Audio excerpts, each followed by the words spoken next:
is Jesse Heisel. I'm a filmmaker, and if you're familiar with this channel, you know that the horror genre is what I'm all about. So, yeah, it's been a while since I made one of these reviews, and basically just because I haven't really felt motivated to make one in some time. To be honest, I've mostly just been doing all my reviews on this other website called Letterboxd. Be sure to follow me on there if you want to see more reviews from me.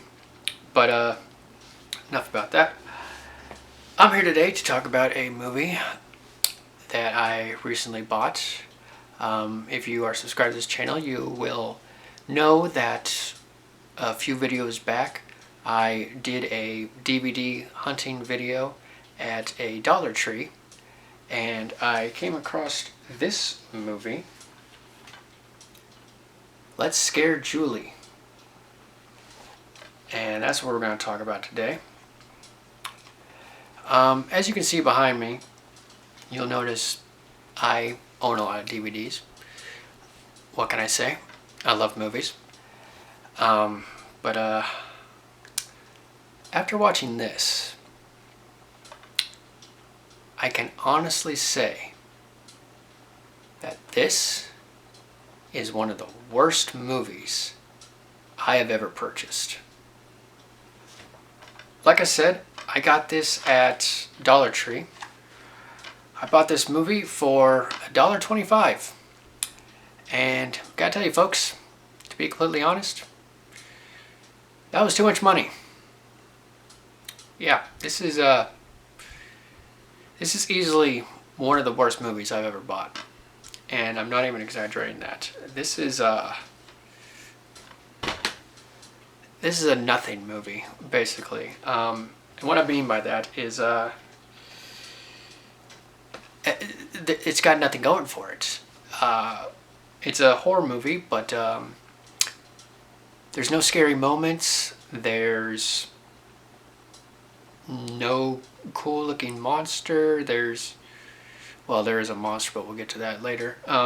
There's no likable characters. It's just, I wouldn't even know who to recommend this to, because it's just got nothing going for it. But let's just get into it. So if you're unfamiliar with this movie, and if you are, I envy you. But basically what this whole movie is, the reason why I even bought this movie was because on the back it described that this whole movie was to look like it was all shot in one take. I'll get to that later on. And the whole plot is about these group of annoying ass teenage girls who want to play a prank on the girl who just moved across the street, and something happens and chaos ensues. So it's kind of interesting, but yeah, they pretty much failed on every aspect of what they described. The first 20 to 25 minutes of the movie is just set in a bedroom where you are forced to listen to a group of annoying ass teenage girls talk about basically nothing of any sort of relevance. Within that 25 minutes, they only really bring up two important parts to the plot. There's a girl next door named Julie that they want to prank, and the house that Julie moved into might be haunted. It took them 25 minutes to do that. And so then they decide to go prank Julie, which then, when you know it, the house really is haunted, and there's an actual ghost in there, blah blah blah. It sounds more interesting when I say it, but in the context of the film, it's not exciting at all, because all of the horror elements are shown off screen in the house next door. You don't see most of the horror stuff in the horror movie. It's just happens off screen, and then all the scary stuff is then explained to a person who wasn't there.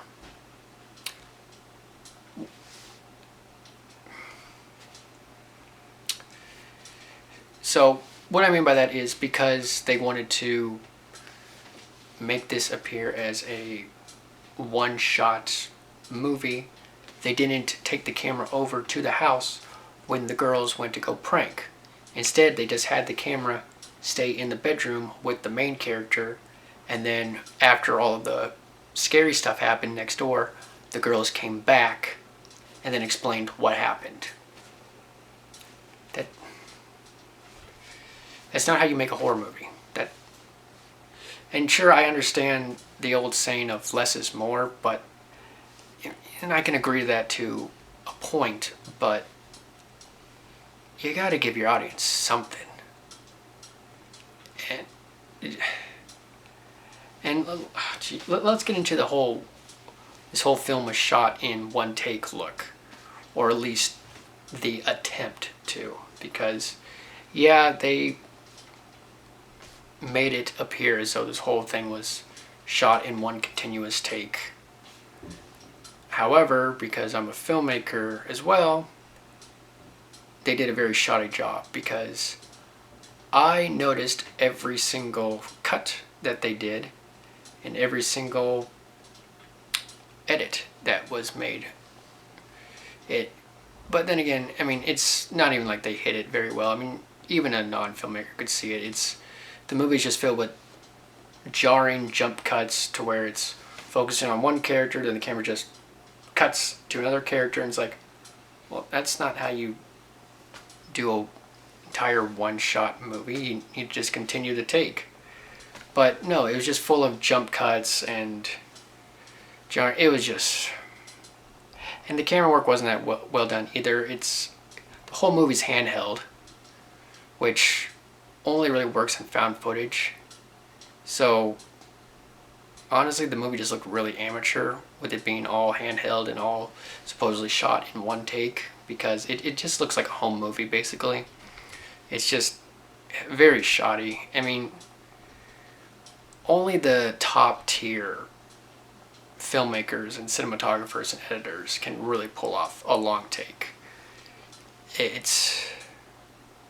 And even then, a majority of the time, those top tier filmmakers only do it for one scene, not the entire movie, unless you're Birdman, but that's a different story. And again, those are top tier filmmakers, actors, top tier everything. This film had none of those things. So that didn't help the movie's situation at all either. But and I don't know, I mean, I kind of did some research on the director to see why he decided to make it all look like one shot. And the director's name is Judd Surmata. I apologize if I get the name wrong. I'm terrible with name pronunciations. But anyway, apparently this filmmaker, their previous work has all been in documentaries mostly. And so I guess it kind of makes sense where shooting everything in real time and handheld is kind of this filmmaker's bread and butter, I guess, when it comes to filmmaking. But it doesn't work in horror.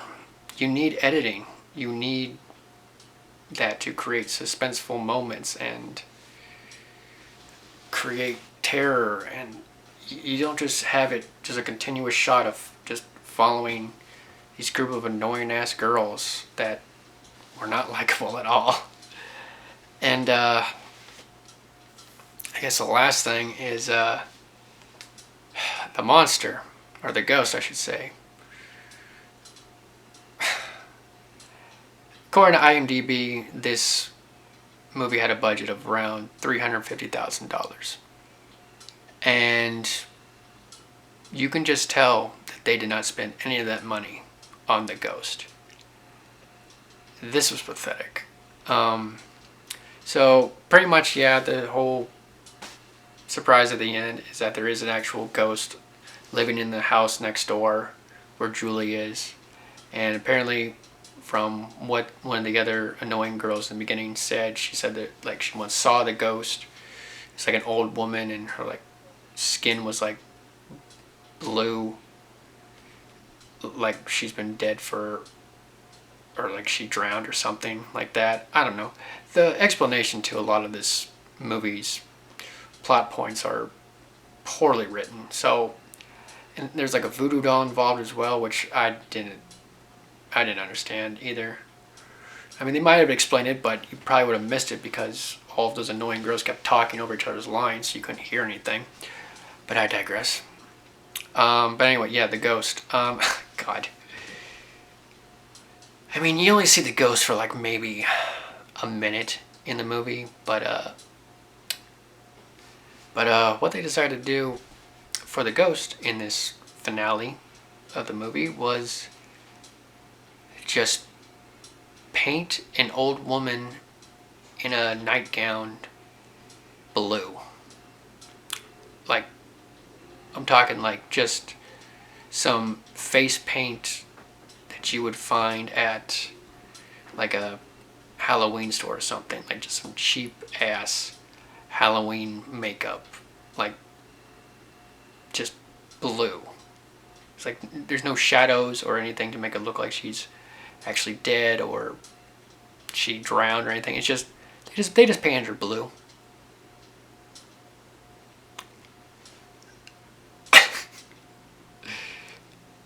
It's so pathetic. And then everyone just dies at the end, I guess. I mean, the movie just kind of ends where it's not really explained like what really happens. It's like the main character's just like running down the stairs, then it gets dark, and then it just cuts to credits. I don't know. I mean, I don't know. Like, I wanted to give this movie a shot because the description on the back sounded interesting, and I regret paying $1.25 for this. Like, this is going to be one of those movies that is literally just going to sit on my DVD shelf and most likely never be watched again. So, yeah, thanks. Thanks, Judd. How do I do these things at the end again like I used to? Oh, yeah. So, according to IMDb, right now, this movie has a rating of 3.2. So the question of the day is, do I agree with this rating? And to be honest, no, I don't. I think it should be lower. I think this should have like a 2-star rating. Somewhere in the 2-star rating would be far more accurate. If this had like a 2.8 or something lower than that, I would agree with that. But honestly, I think a 3.2 is too high for this movie. Like, I've seen other movies with 3.2 stars, and those movies may not be that good either, but I would rewatch those ones. This movie, I'm most likely never going to rewatch again. I don't know. I mean, I don't recommend this movie to anyone. Just because I don't know who this movie would be for. Who's this movie for? I don't get it. Anyway. So yeah, thank you to the people who will watch this. Again, if you want to see more of my reviews where I just give my honest opinions on movies that I watch, follow me on Letterboxd, because that's where I'm at mostly nowadays. I mostly just write reviews on there. I'll probably still do a few reviews on here as well. It just has to be something that motivates me to want to sit in front of a camera and talk about it. But yeah, feel free to follow me on Letterboxd. It'll be in the descriptions. And if you're still here after all these years, Appreciate you.